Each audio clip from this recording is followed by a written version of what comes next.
Shalom, roi et reine du royaume de Dieu, je vous salue au nom de Jésus. Je salue l'église qui est dans votre maison. Je suis Jean-Claude Dogo de Rich Ministries. Aujourd'hui, nous allons parler d'un thème très important qui va mettre l'accent sur le fait que le Dieu que nous adorons est un Dieu vivant. C'est le Dieu vivant. Le thème c'est Shema Israël, ou bien en français, Écoute Israël. Nous allons prendre nos Bibles dans Deutéronome au chapitre 6, versets 4 à 5. Écoute Israël, l'Éternel notre Dieu est le seul éternel. Tu aimeras l'Éternel ton Dieu de tout ton cœur, de toute ton âme et de toute ta force. Et ces commandements que je te donne aujourd'hui seront dans ton cœur. Voilà, en fait, je suis dépassé un peu, mais voilà, donc c'était, écoute Israël, l'Éternel notre Dieu est le seul éternel. Tu aimeras l'Éternel de ton Dieu de tout ton cœur, de toute ton âme et de toute ta force. Bien aimé, ce que le Seigneur a dit ici, c'est que dans d'autres versions, en version hébreu, c'est la force est représentée par tous tes moyens, tout ton argent. Tu aimeras le Seigneur de ton Dieu de tout ton cœur, de toute ton âme, de tout ton cœur, de toute ta pensée et de tout ton argent. Voilà. Donc si tu aimes le Seigneur, tu dois aussi donner ton argent. Amen. Alors, cette prière, bien aimé, c'est la prière qui est enseignée à tous les enfants juifs lorsqu'ils commencent à parler. Lorsqu'ils commencent à parler, on leur enseigne le Shema Israël, Adonai Elohenu, Adonai Echad. Écoute Israël, l'Éternel, notre Dieu, l'Éternel est un. Alors, bien aimé, nous allons voir concrètement comment ce verset-là, ou ces deux versets se sont appliqués à Jésus-Christ. Nous allons tourner nos Bibles en Marc chapitre 12. Nous allons lire le verset 28 au verset 34. Mais avant, nous allons situer le contexte. Ce contexte, c'est comme si Jésus devait passer un doctorat d'État. Alors, la différence entre un doctorat d'État et un doctorat simple, c'est que le doctorat simple, c'est les professeurs de ton université qui t'interrogent. Mais le doctorat d'État, c'est des professeurs d'autres universités, de plusieurs universités différentes qui se retrouvent dans le panel de jury et ils te posent des questions. Quand tu réussis, alors tu as le doctorat d'État. Alors, bien aimé, ici, Jésus a été questionné, premièrement, par les Sadducéens. Attendez, je vais regarder. Premièrement, par les pharisiens et les hérodiens, voilà. Il a été questionné par les pharisiens et les hérodiens. Et ces pharisiens et les hérodiens-là avaient une préoccupation, c'était l'impôt. À qui devait payer l'impôt? Les Juifs devaient payer l'impôt à César ou pas? Est-ce qu'ils devaient payer l'impôt à César ou pas? Jésus leur a répondu. Il leur a dit qu'il faut payer l'impôt à César ce qui est à César et à Dieu ce qui est à Dieu. Le deuxième membre du jury, c'est les Sadducéens. Les Sadducéens ont posé une question, eux qui ne croient pas à la résurrection, ils ont posé une question concernant la résurrection et des frères qui auraient eu la même femme pour femme et de qui sera-t-elle la femme quand ils seront morts et ressuscités. Et Jésus leur dit au verset 24 de Marc 12, « N'êtes-vous pas dans l'erreur parce que vous ne comprenez ni les Écritures, ni la puissance de Dieu. » Donc Jésus leur dit, alors au ciel, tous seront comme des anges, les hommes et les femmes seront comme des anges, donc il n'y aura pas d'époux, il n'y aura pas d'épouse là-bas.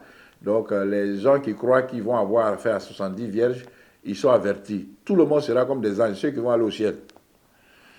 Alors, ensuite, il y a un dernier qui vient, un scribe, qui pense que les autres n'ont pas bien posé les questions, n'ont pas pu bloquer Jésus. Donc, lui, il vient poser les questions qui vont peut-être faire fléchir Jésus. Versets 28 à 34, je lis. Un des scribes qui les avait entendus discuter, sachant que Jésus avait bien répondu aux Sadducéens, s'approcha et lui demanda, quel est le premier de tous les commandements? Jésus répondit, voici le premier. Écoute Israël, le Seigneur, notre Dieu, est l'unique Seigneur. Et tu aimeras le Seigneur ton Dieu de tout ton cœur, de toute ton âme et de toute ta pensée et de toute ta force. Voici le second. Tu aimeras ton prochain comme toi-même. Il n'y a pas d'autre commandement plus grand que ceux-là. Impressionnant. Jésus a appris ça quand il commençait à parler. Souvenez-vous. Le scribe lui dit, bien maître. Alors, ce bien maître, si nous voulons traduire ça dans le système français, c'est un 16 sur 20. Donc, le scribe se prend pour un professeur qui enseigne, qui va évaluer l'élève Jésus. Il lui dit bien, maître. Hein, malgré le fait qu'ils reconnaissent que ce soit un maître, ils disent bien.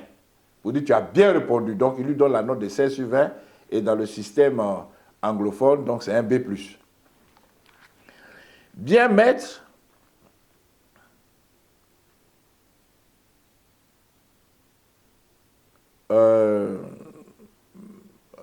voilà, tu as dit avec vérité que Dieu est unique et qu'il n'y en a point d'autre que lui et que l'aimer de tout son cœur, de toute sa pensée et de toute son âme et de toute sa force et aimer son prochain comme soi-même, c'est plus que tous les holocaustes et tous les sacrifices. Jésus maintenant va le noter.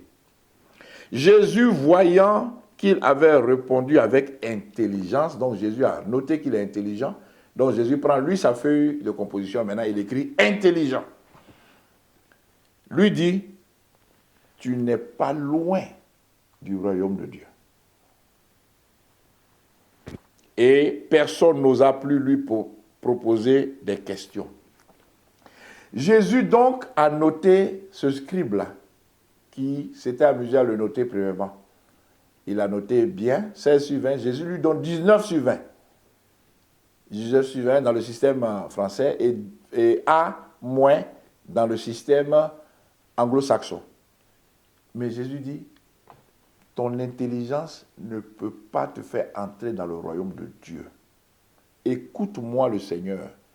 Écoute-moi. C'est moi seul qui peut te faire entrer dans le royaume de Dieu. Donc malgré tes 19 sur 20, malgré tes A-, tu ne peux pas entrer dans le royaume. Tu n'es pas loin. Tu n'es pas loin. Ça veut dire quoi? Il devait s'humilier devant le maître. Il ne devait pas noter le maître. Il ne devait pas. Il ne devait pas dire qu'il est intelligent ou plus intelligent que le maître pour pouvoir le noter. Nous devons apprendre à écouter, bien-aimés. Écouter la voix de notre Seigneur. C'est la voix de notre Seigneur qui peut nous faire entrer. Et qu'est-ce que cette voix dit? Que Jésus est le chemin, la vérité et la vie, et nul ne va au Père que par lui. C'est ce que la voix dit. Est-ce que, bien-aimé, tu veux écouter cette voix ce jour et l'accepter dans ta vie comme Seigneur et Sauveur? Baisse la tête avec moi, mets-toi à genoux et prie avec moi. Seigneur Jésus, je t'accepte aujourd'hui comme Seigneur et Sauveur personnel et je prie que tu m'acceptes dans ton royaume, le royaume de Dieu. Seigneur, merci de faire de moi ton enfant.